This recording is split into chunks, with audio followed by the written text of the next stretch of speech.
روزگار حاصل کرنے کا وظیفہ. روزگار حاصل کرنے کے لیے کون سا وظیفہ بہتر ہے؟ محمد شہزاد رحیم یار خان.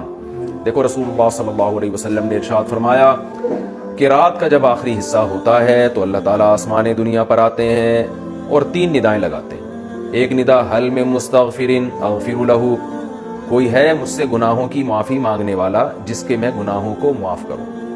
حل میں مسترزقین ارزق لہ، کوئی ہے مجھ سے رزق طلب کرنے والا کہ میں اس کو روزی دوں. تو اس سے پتہ چلتا ہے کہ رات کے آخری حصے میں اگر آپ تہجد کے 2 رکعت پڑھ کے اللہ سے دعا مانگیں، اے اللہ مجھے کشادہ رزق حلال نصیب فرما، اور دعا کے ساتھ ساتھ کوشش بھی کریں.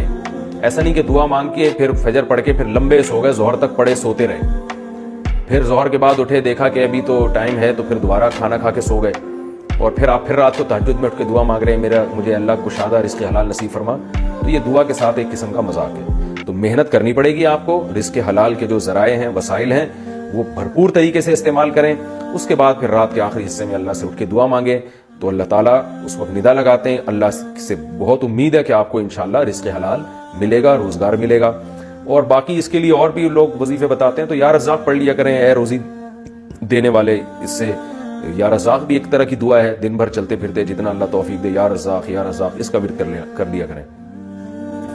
رزق دنیا میں اللہ کے ذمے ہیں اور ہر کسی کو ملے گا. تو آج کل سب سے بڑا مسئلہ رزق کا ہی کیوں ہے؟ سب سے بڑا مسئلہ رزق کا نہیں ہے، سب سے بڑا مسئلہ انسان کی ہوس کا ہے.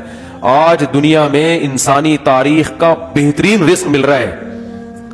جو یونائٹڈ نیشن کی رپورٹ ہے کہ اس سے پہلے دنیا میں انسانیت کو اتنی اچھی کوالٹی کی روزی کبھی بھی نہیں مل. رزق کی بہت فراوانی ہو گئی ہے.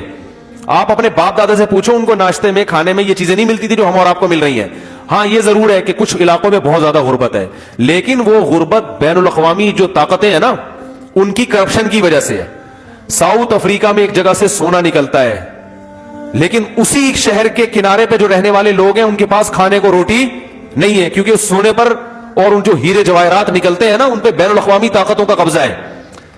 جو سپر طاقتیں ہیں ان کا قبضہ ہے. انہوں نے حکمران خریدے ہوئے ہیں کہ ملک کو غریب رکھنا ہے، سارا پیسہ یہ سونا ہمارے پاس آئے گا. تو اس طرح کچھ دنیا میں چند لوگ ہیں جنہوں نے کیپچر کیا ہوا ہے، جس کی وجہ سے دنیا میں غربت ہے. اللہ کی طرف سے آج بھی بہت فراوانی، اور حدیث میں آتا ہے عیسیٰ علیہ السلام جب دنیا میں آئیں گے تو یہ کرپشن ختم ہوگی نا، تو پھر کیونکہ انصاف سے تقسیم ہوگا رزق، تو آپ صلی اللہ علیہ وسلم نے فرمایا زکوٰۃ لے کے لوگ پھریں گے، دینے والے بہت ہوں گے، لینے والا کوئی بھی نہیں ہوگا. زکوٰۃ دینے والا پریشان ہوگا کس کو دوں بھائی. تو یہ ایسی فراوانی ہوگی جب دنیا میں کرپشن ختم ہوگی. تو یہ چند کنٹریز ہیں، چند بڑی طاقتیں ہیں، چند بڑے بڑے سانپ ہیں جنہوں نے دنیا کی دولت پہ سانپ بن کے بیٹھ گئے ہیں. اور یہ سودی نظام بھی اس کا ایک بہت بڑا سبب ہے.